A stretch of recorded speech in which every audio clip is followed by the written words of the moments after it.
Hello दोस्तों, आज हम देखेंगे वैदिक काल के सबसे महत्वपूर्ण प्रश्न। वैदिक काल यानी वेदों का काल, यानी वे काल जब वेदों की रचना की गई थी।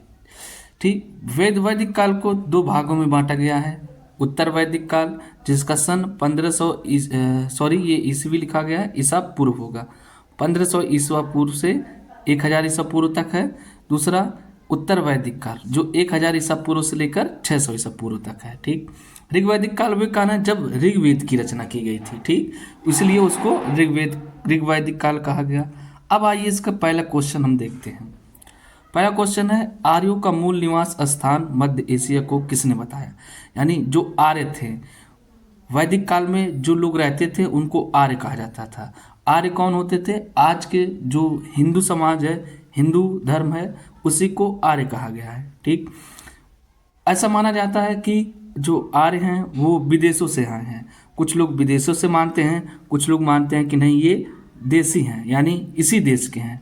ठीक, उसी क्रम में किसने मूल स्थान आर्यों का मध्य एशिया बताया? तो ऑप्शन ए है कनिंघम, ऑप्शन बी है मैक्स मूलर, ऑप्शन सी है जॉर्ज डेल्स, ऑप्शन डी है दयाराम सानी।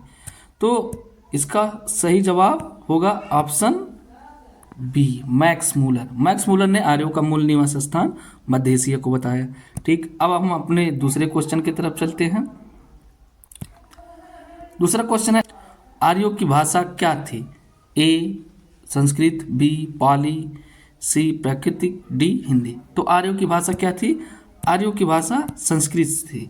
संस्कृत से ही पाली, प्राकृत और हिंदी भाषा का विकास हुआ है। संस्कृत सभी भाषाओं की जननी कहलाती है। अब हम अपने तीसरे क्वेश्चन की तरफ बढ़ते हैं। तीसरा क्वेश्चन है, सभा एवं समिति का कार्य क्या था? ऑप्शन ए न्याय करना, ऑप्शन बी राजस्व इकट्ठा करना, ऑप्शन सी राजा को सलाह देना, ऑप्शन डी इनमें से कोई नहीं। तो ऑप्शन, कौन सा ऑप्शन इसमें सही जवाब होगा? ऑप्शन बी, राजा को सलाह देना। राजा को सलाह देना, यानी सभा एवं समिति का क्या कार्य था? राजा को सलाह देना। वे राजा को सलाह देते थे कि निर्णय कैसे लिया जाए, क्या कार्य किया जाए। ठीक, अब हम देखते हैं क्वेश्चन नंबर 4। दशराक युद्ध का किस वेद में उल्लेख किया गया है? दशराक युद्ध क्या था? ऐसा माना जाता है कि जो दशराक युद्ध है वो 10 राजाओं के मध्य हुआ था। यानी 10 राजा एक तरफ थे और एक राजा एक तरफ थे, जो सुदास थे। इस युद्ध में सुदास की विजय हुई थी और 10 राजाओं की हार हुई थी। तो उस युद्ध का वर्णन किसमें किया गया है? तो ऑप्शन ए है ऋग्वेद के 7वें मंडल, ऑप्शन बी यजुर्वेद के 7वें मंडल, ऑप्शन सी सामवेद के 7वें मंडल, ऑप्शन डी अथर्ववेद के 7वें मंडल। तो इसका सही जवाब होगा ऋग्वेद के 7वें मंडल, यानी option A. Option A, Rigveda के 7वें मंडल में ही दशराक युद्ध का उल्लेख किया गया है। अब हम अगले क्वेश्चन की तरफ बढ़ते हैं। क्वेश्चन नंबर 5, दशराक युद्ध किस नदी के तट पर लड़ा गया था? यानी अभी जो हम दशराक युद्ध के बारे में बताए थे, वो युद्ध किस नदी के किनारे लड़ा गया था? ऑप्शन ए परुसड़ी नदी, ऑप्शन बी सरस्वती नदी, ऑप्शन सी गंगा नदी, ऑप्शन डी यमुना नदी। तो इसका सही जवाब होगा ऑप्शन ए, परुसड़ी या रावी नदी। यानी पुराने समय में इसका नाम परुसड़ी नदी था और आज रावी नदी है। तो ऑप्शन ए इसका सही जवाब होगा। अब अपने अगले क्वेश्चन नंबर 6 पर, भारतीय परमाणुवाद का जनक किसे कहा जाता है? Option A Maharshi Kanada, option B Maharshi Valmiki, option C Maharshi Parshuram, option D इनमें से कोई नहीं। यानी जो आज परमाणु का सिद्धांत है उसकी सर्वप्रथम पूरी दुनिया में सबसे पहले किसने व्याख्या की? तो ऑप्शन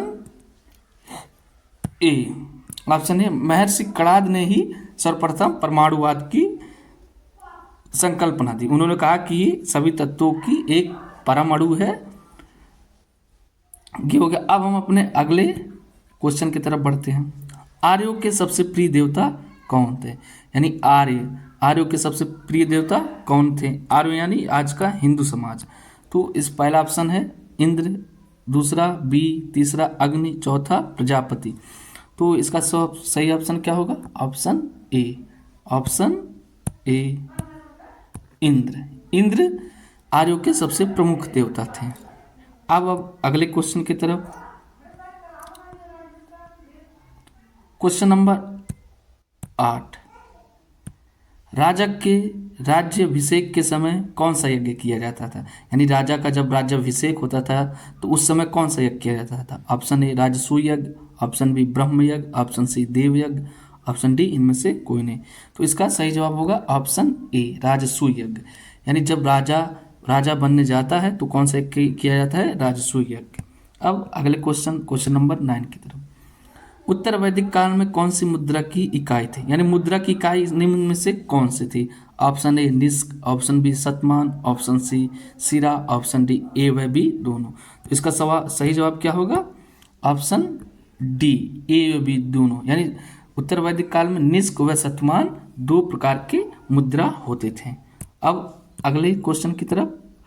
सत्यमेव जयते किस उपनिषद से लिया गया है? यानी सत्यमेव जयते जो भारत सरकार का है ये कथन है, वो किस उपनिषद से लिया गया है? तो उपनिषद की संख्या कितनी होती है? 108।